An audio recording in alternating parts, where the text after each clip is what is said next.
Fala galera, sejam bem-vindos às nossas aulas de processo civil. Hoje nós vamos falar de provas, ok? Então vamos falar de grande parte das provas, não vamos exaurir o tema hoje, nós vamos tratar mais ou menos de uns 100 artigos.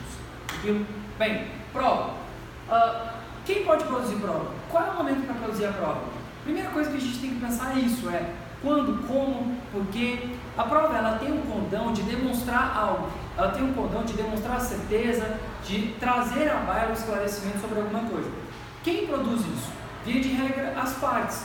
Quando? No momento da petição inicial, o autor apresenta as provas e o réu no momento da contestação. Quer dizer que isso é absoluto e não poderão ser produzidas provas posteriormente? Não, isso é a regra geral, porque se eventualmente surgir fato novo ou se a prova que não poderia ser produzida à época do momento for apresentada, ela pode, olha o verbo, pode ser recebida pelo juízo, ok? Bem, dentre as provas, a gente elencou no nosso quadro que o autor na petição inicial e o réu na contestação. E eu sempre falo para vocês, não esqueçam, contestação, princípio da eventualidade, toda matéria de defesa deverá ser apresentada na contestação. Então, é o momento de apresentar as provas, são o momento da contestação, sob pena de preclusão. Então, fiquem atentos a isso. Bem, o interessante é que o nosso Código de Processo Civil traz lá no nosso artigo 372 uma possibilidade de utilizar provas que já foram apresentadas em juízo sobre outro processo. E aí eu posso utilizar cópia daquilo na minha demanda. É chamada de prova emprestada. E eu posso utilizar isso justamente porque aquela prova que foi produzida, por exemplo, uma testemunha que falou no outro processo, eu posso pegar aquela cópia daquele áudio, colocar no meu processo e ele vai ser munido de fé pública porque ele foi produzido em juízo. Então é permitido isso dentro do processo civil, muito utilizado também no processo trabalhista. Prosseguindo, falamos de inversão do ônus da prova e do ônus da prova. E o que seria o ônus da prova? O ônus da prova é quem fala, quem acusa, quem apresenta algo, via de regra tem o dever de prová-lo. Só que, quando a gente fala de relação com o consumidor, é tranquilo a visibilidade acerca da inversão do ônus da prova. No processo civil, é um dispositivo novo, está no 373, parágrafo 3º, e ele diz que quando a prova for de difícil possibilidade ou onerar excessivamente o autor ou uma das partes, pode ser requisitada a inversão do ônus. Quer dizer, eu troco de quem seria a obrigação de produzir aquela prova. Então eu tenho um autor, por exemplo, que quer entrar com uma ação contra uma empresa, Casas Bahia, e ele não tem cópia do contrato. Ele pode pedir a inversão do ônus da prova para fazer com que a Casas Bahia apresente o contrato daquela compra e venda. Isso é chamado de inversão do ônus da prova. Inverte quem tem que provar. Regra geral, quem acusa, produz. Mas eu posso invertê-la. Ok? Show! Prosseguindo. A prova, ela não é dada como absoluta a sua aceitabilidade sempre. Quer dizer, não é porque eu estou pedindo uma prova que ela vai ser produzida, que ela deve ser produzida. Quer dizer, existem situações que o juiz vai analisar e vai falar, olha, não preciso produzir essa prova. Quais são essas hipóteses? Bem, quando eu estiver falando de fatos notórios, incontroversos, ou quando eu tiver uma própria confissão nos autos, o juiz pode dispensar ouvir uma testemunha que vai falar mais do mesmo. Ou seja, eu tenho uma testemunha para falar sobre uma obrigação de fazer. Só que eu tenho que a parte ré já confessou que não adimpliu a obrigação de fazer. Então eu preciso ouvir essa testemunha? Não, eu simplesmente posso dispensar essa prova. Então eu posso fazer isso. Outro ponto que nós tratamos na aula hoje seria sobre a carta precatória e carta rogatória. Carta precatória, comunicação entre estados. Carta rogatória, comunicação entre países. Eu vou requisitar, nós estamos hoje no Distrito Federal, e vamos requisitar uma prova no Goiás. Então eu posso pedir uma carta precatória para oficiar o Goiás e essa carta vai ter o condão de produzir alguma prova.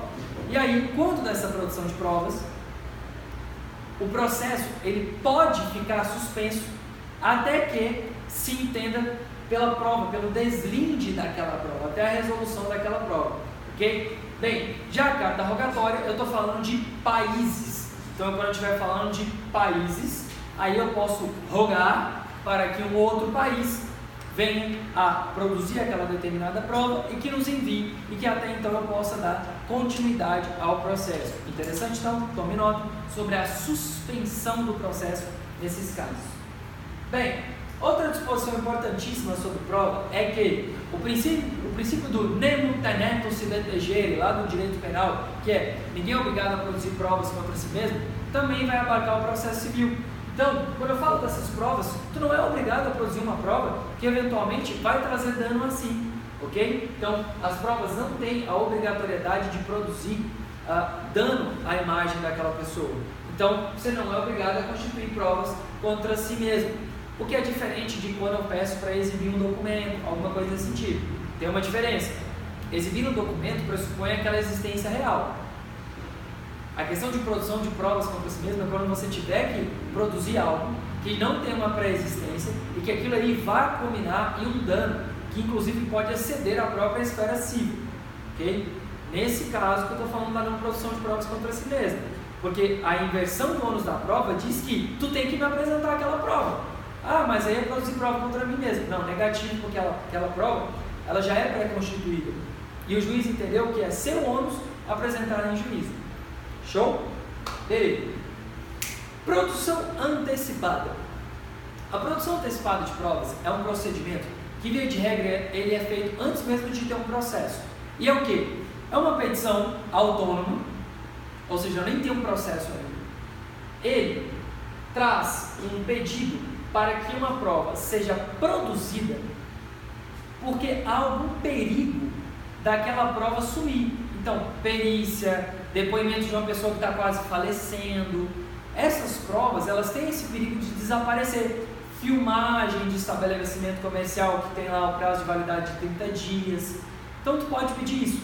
E o interessante é, eu vou ingressar com esse pedido no local onde está domiciliado o réu ou no local da ação, via de regra o local onde eu vou pedir aquilo aqui, aquilo ali, onde eu posso ter acesso à prova. E daí o juiz, ele vai, se for necessário ouvir a outra parte, ele vai citar da produção de provas, e se não tiver lide, não tiver contenda, não tiver briga, ele nem vai citar, ele simplesmente vai trazer. Por exemplo, quando tu quer ouvir uma pessoa que está com câncer, que está em câncer terminal, pode falecer a qualquer momento e ela sabe de algo muito importante. Então não tem uma briga, mas a pessoa precisa ser ouvida antes mesmo da existência do processo. Então nesse caso, ele vem antes do processo, ela é autônoma e por ser autônoma, ela não vincula o juízo. Quer dizer o quê? Quer dizer que se eu estou falando de uma prova que precisa ser produzida no local X, ainda que eu tenha que entrar com uma ação no local Y, o fato de eu ter buscado aqui a minha produção antecipada no X, não vai estar fazendo com que esse X seja prevento, ou seja, ele não vai ter que também decidir a ação principal, porque ela é desvinculada. Então eu posso ingressar com essa ação no local Y, mas eu posso produzir a prova em X, ok? Então depois de produzido ela fica disponível ali um mês e depois ele é arquivado. Bem, dando sequência, os requisitos estão no artigo 381. Outro fato importante, artigo 384, chamado ato notorial. Ato notorial é uma inovação do Código de Processo Civil que diz que o tabelião ele pode assinar os termos daquele documento, ele pode assinar aquilo ali e ele vai dar fé pública àqueles documentos que tu trouxe à baila. Por exemplo, WhatsApp, vai lá escrever as mensagens, tal, tu apresenta o celular lá na hora, o tabelião vai redigir aquilo ali e aquele documento vai constituir uma ata notarial. Ele vai dar fé pública, ele vai falar da veracidade, ele vai dar autenticidade àquele documento, ok? Bem, depoimento pessoal. Depoimento pessoal é um pedido onde as partes requerem tanto na sua contestação quanto na petição inicial para ouvir a pessoa que está envolvida na demanda, seja na demanda de petição inicial, na qual vai ouvir e vai ouvir o réu ou o autor. Então, o depoimento pessoal é basicamente ouvir o autor ou ouvir o réu. Porque se tu não pedir isso, via de regra, o juiz não vai falar que quer ouvir o autor ou o réu. Ele vai ouvir as testemunhas. Mas o juiz, ele pode querer ouvir o autor ou o réu? Pode. Ele pode fazer isso de ofício. Mas se tu não pedir, lembra do princípio da substanciação. O juiz, ele fica vinculado àquilo que é pedido. ele pode conceder ou não, mas se tu não pedir, ele não tem como pressupor, ok? Então, 385, nós tratamos disso aqui na sala de aula, fiquem atentos. Confissão. A confissão está prevista no artigo 389, e ela pode ser espontânea, da parte lá, ou provocada, de indução. A confissão, a produção da confissão, ela pode ser em juízo ou extrajudicialmente. Só que, para se admitir a confissão com seus efeitos da confissão, ela tem que ter a devida validade. Me explico. Eu não posso aceitar uma confissão, por exemplo, de um terceiro que não pode dispor o direito. Eu posso confessar que a minha esposa estava errada quando bateu. Não, vamos mudar de exemplo. Eu posso confessar que o meu amigo estava errado no dia da batida, que foi ele que provocou o acidente. Não, eu não vou confessar sobre algo que eu não posso dispor, ok? Então, quem tem que confessar? Aquele sujeito que tem a capacidade de dispor o direito. No máximo, eu posso ser ouvido como uma testemunha, e aí sim, o depoimento da minha testemunha não vai ser uma confissão, mas ele vai pegar e vai ilustrar, vai esclarecer a contenda, ok? Então, o 392 vai falar das hipóteses quando não é cabível a confissão. Por exemplo, quando eu tenho litisconsórcio, eu tenho várias pessoas no polo passivo, aí um camarada vai lá e confessa com todos. Pode? Não. Ele somente pode no limite daquilo que ele pode dispor, tranquilo? Bem, procedimento de exibição de documentos. O procedimento de exibição de documentos é a possibilidade de pleitear em juízo sobre a necessidade de que determinada pessoa apresente um documento que se sabe da existência. Perceba que quando eu falo desse procedimento, de acordo com o 396, eu tenho que pormenorizar, eu tenho que falar qual é o documento, como é o documento. Eu tenho que fundamentar o porquê eu estou falando que aquela pessoa é a detentora daquele documento, da importância daquele documento para a demanda, e eu tenho que especificar a circunstância, ou seja, aonde que ele está, por que ele está naquele local.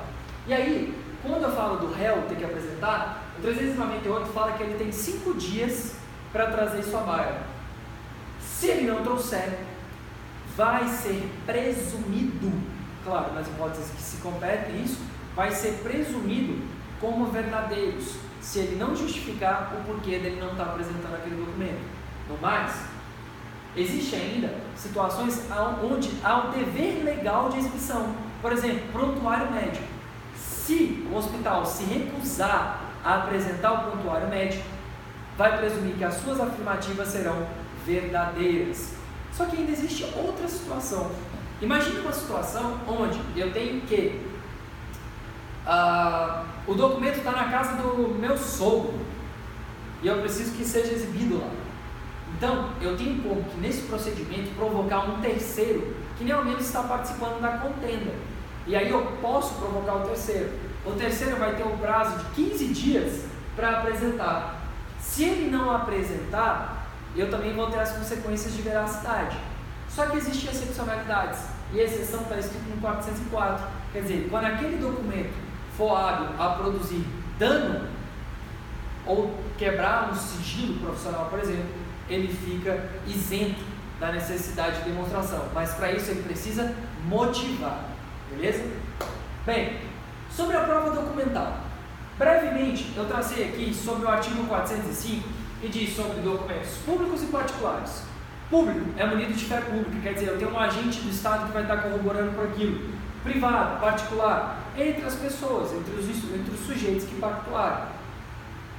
Bem, para o documento ser dotado da autenticidade particular, eu vou ter aqui aquele documento, ele foi assinado e editado por aquela pessoa, ou ele foi assinado por aquela pessoa, ou então ele foi feito, mas até ele não foi assinado por causa da praxe do ambiente. Me explico. Pensa uma loja de atacado, ela tem uma rotatividade muito grande de clientes, e nem sempre é possível fazer um contrato de compra e venda. Então, existe um modelo contratual, mas pela rotatividade, a forma como se dá o mercado, não tem um documento com assinatura. Então, a mera existência, a conjectura da forma do comércio pode ser suficiente para afastar a necessidade da assinatura no contrato. Qual o objetivo disso? É mostrar quais seriam as formas que a empresa se demonstra frente aos contratos assinados. É mostrar que a empresa tem um padrão sobre a forma que segue. Então, nesse caso, é justamente mostrar como que se dá a forma que a empresa tem atuado. E isso pode até afastar a necessidade da assinatura. Bem, sobre a autenticidade, eu posso falar que o documento vai ser autêntico quando um tabelião reconhecer firma, quando for assinado por certificados digitais, ou então quando eu junto aquele documento e uma outra parte não impugnar, não questionar.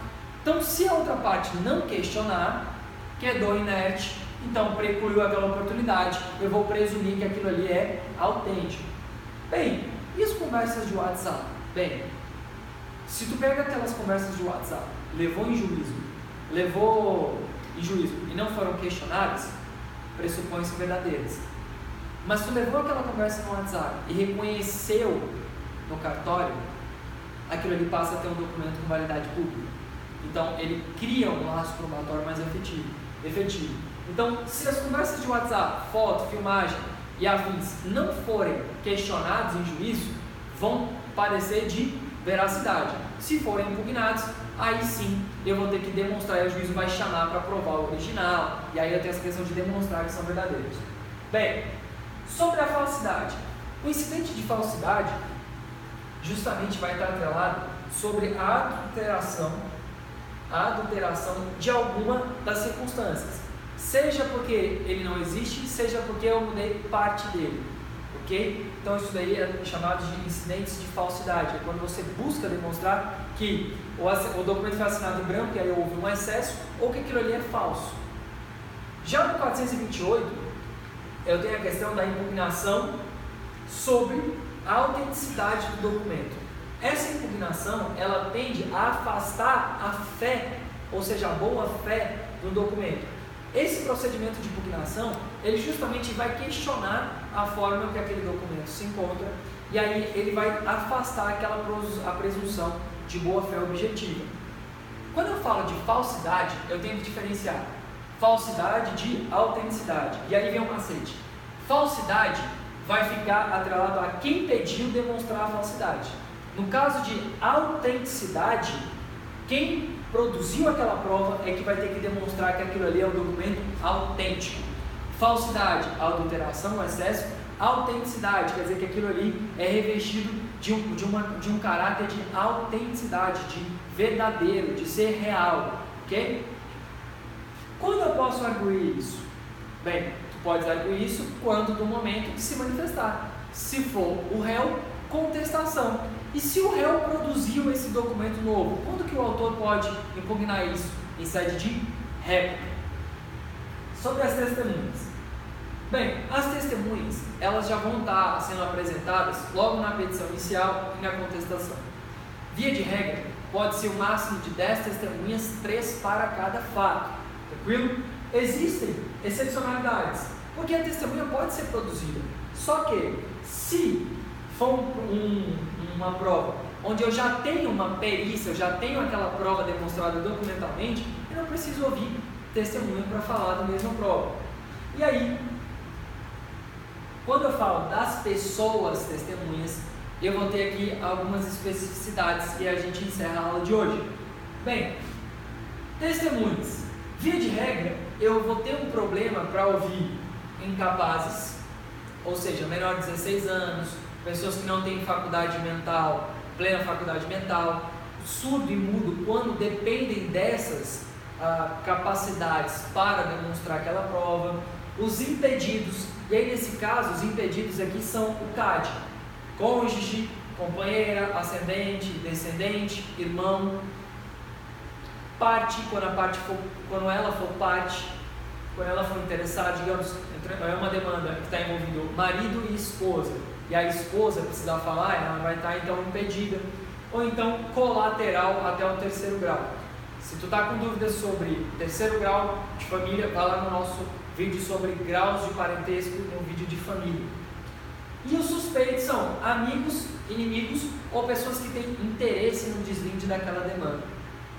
Bem, de toda sorte, quando eu falo da testemunha, ainda que ela tenha que ser ouvida em juízo, ainda que eu possa chamá-la ao processo para ir, quer dizer, para eu hoje ter uma testemunha, eu preciso, a parte, o advogado vai ter que pegar e intimar ela, fazer uma notificação, fazer uma correspondência por AR para falar que ela está sendo cientificada. Isso tem que ser feito pelo menos 3 dias antes da audiência, e que no caso dela pegar e não aparecer, eu posso exigir que ela seja levada, ela poderá se eximir de falar em juízo quando aquele depoimento ofender a sua honra, provocar dano ou então ofender o seu sigilo profissional. E aí, nesse caso, a testemunha não é obrigada a falar em juízo.